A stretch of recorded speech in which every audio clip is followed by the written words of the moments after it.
Hey there friends, join me on a journey from chaos to clean as I clean up and tidy up the kitchen and the dining room. My name is Kay, this is Kay's Tiny House Adventures, where I, someone with zero build experience, am building my very own tiny house. And part of that, as I get ready for it, is to prep my lifestyle. And being clean, being tidy, minimalist, decluttering, these are all things that will suit me well now before I move in to the tiny house. So the kitchen island and the dining room are two places where it just attracts clutter. It's easy to drop off stuff when I get home. It's just this big, wide, flat space to put things on, and it's just asking to have stuff put on it. But over time, that becomes super draining. It's visual clutter that just adds stress and adds more to the back of my mind that does not need to be there. I was able to ignore that mess for as long as I did because I was traveling and house sitting, but now that I'm back, it's become a thing, and it makes me not want to cook, it makes me not want to clean, it makes me just not want to be in the kitchen area at all. The dining room is the only place where I can really do my jigsaw puzzles, and my friends gifted me a Harry Potter castle one that was 3,000 pieces for my birthday, and it took me weeks to complete it, so I really didn't want to immediately put it away, but I think I've enjoyed its completeness and finality for long enough, and it is time to take it apart, put it back in the box for another puzzling adventure later.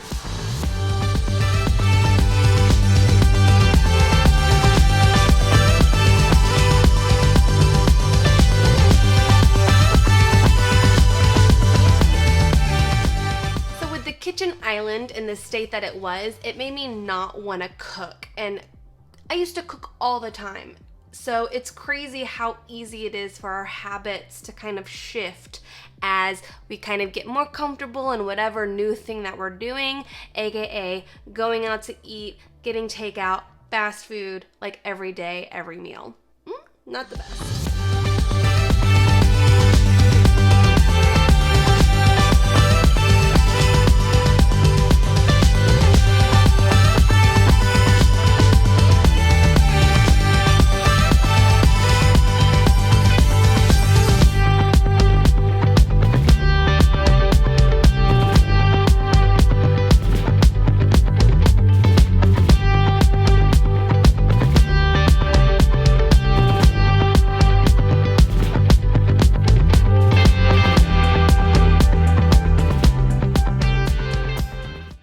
Also, grease fires are legit.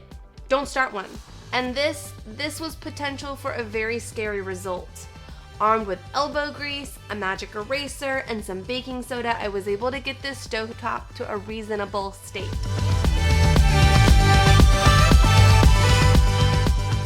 The kitchen I have now is a decent size. The tiny house is going to have much less space.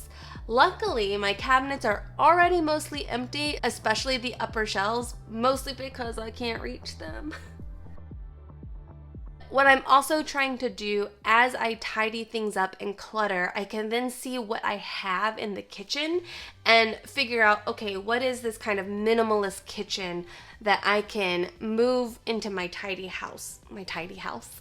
It will be a tidy house, but also a tiny house. A tiny, tidy house that I can not be like, oh, I wish I had that one kitchen gadget that I used to use all the time, right? So getting back into the habit of cooking more often, getting back into the habit of using my things that are in the kitchen and figuring out, okay, what are things that I want to enjoy most of the time? What are things that I very rarely use, and why do I rarely use them?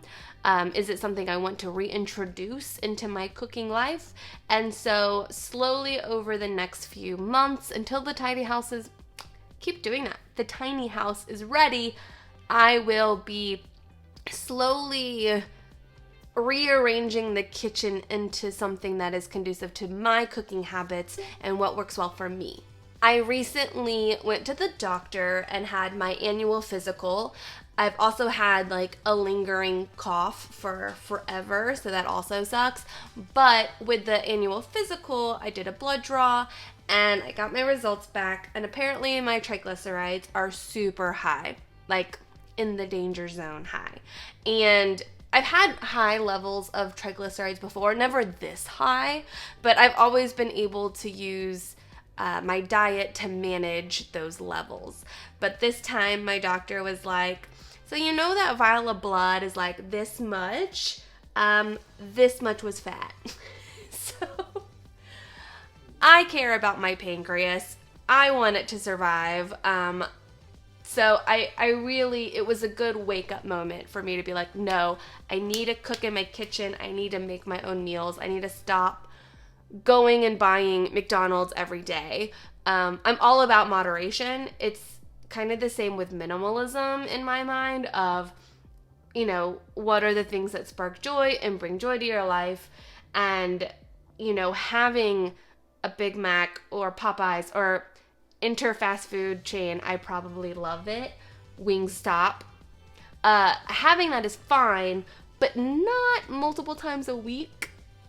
And it's bad for my budget. So I am definitely going to be testing out my kitchen and really like stress testing it and seeing, do I have the things that bring me joy in the kitchen space? If you have awesome, like, healthy recipes, please share them with me. I'm all about trying new things. I love fish. I love rice. I love oatmeal. I love all the things that are good for you. I just, you know, I get lazy or bummed out, so having a new recipe to try is super helpful.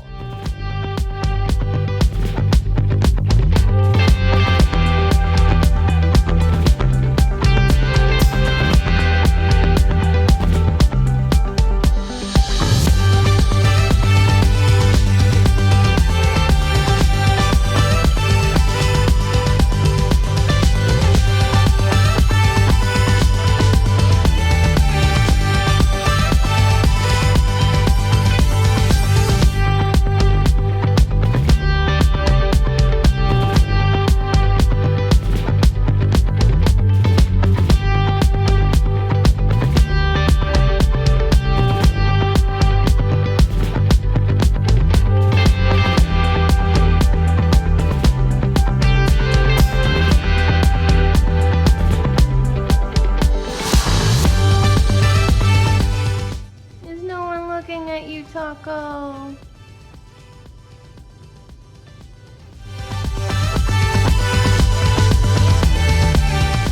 We'll put all our toys here. This is the taco chair. So, how am I going to keep this place tidy?